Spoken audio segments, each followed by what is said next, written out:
here we are looking at a, what year Monte Carlo? 1984. It's a 1984 Monte Carlo, and this is Tom. and Patty. Tom and Patty, the owners. Yep.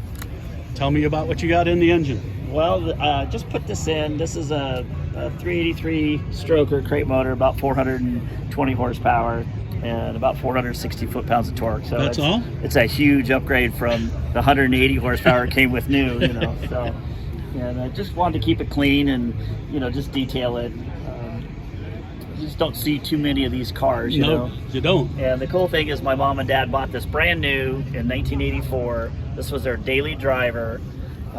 Still have the original window sticker. There was $13,000 brand new. And then I got to do my spin on it, you know, lowered it and wheels, and but it's original interior. It's been painted once, but yeah, you just don't see too many. You know, I think a lot of people thought they were a race car and wrecked them, and in fact, 1984 they only made 24,000 of this model for that year. So 24,000 of the SS. Yep.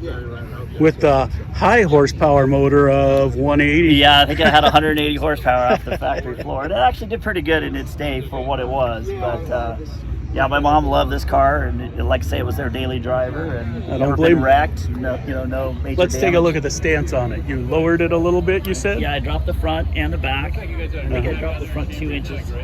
Usually a Monte Carlo in the front with the spoiler in the front, there's quite a big gap, but I wanted this kind of a rake to it, the stance. It looks nice. Thank you. Cool wheels. Yeah, I wanted something with a real sharp looking blade and that gunmetal gray. That's nice. Kind of gives it a nice little accent. And it's the original interior. Original interior. Wow. Yeah, changed the steering wheel and did a few little things to it. Got those race pedals down there on the floor. That's nice. Thank you. Yeah, it's fun. You just don't see too many of them. You know, I like the lines, the little fender flares and the body lines that run throughout. And this one actually came with, they ordered it with a limited slip, which they didn't really offer. Wow. And so that came out of the IROC Camaro plant, so it took a little longer to get it. I was actually a mechanic at the Chevrolet dealership where they bought it, and saw these very first come off the very first transport truck, very first one, and we took it for a drive, and I went home that night and I said, I found your new car, and sure enough they ordered it. So I'm glad they did, because now I have it. And that's back when you could order a car the way you wanted it. Yeah, sure enough, yeah. They don't do that a whole lot anymore. Not too much. It's a very nice car. Thank you very much. Yeah, I'm proud of it. Just, you know, with the history and being in the family, And there's the original sticker for it. yeah, legacy to my mom. So Wow, very cool. Cowl induction.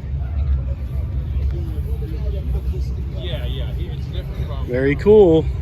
thank you. So this is when they actually took delivery of the car. This is their little delivery ticket. Let's see here. Goes through the whole thing. June 29th of 1984 is when they took delivery. All the little stuff that came with it. Wow. It had, you know, the stock number for the car, and then it has, you know, any like it had a little the front spoiler was loose, little, you know, delivery ticket. All the cool stuff. All the cool stuff and little owner's information. And this was the original temporary identification back in way back then. So that was the very first thing they got Very before cool. the plates came in. So yeah, it's fun. It's a neat history. It is. Thank you very much. You're welcome. Thank you.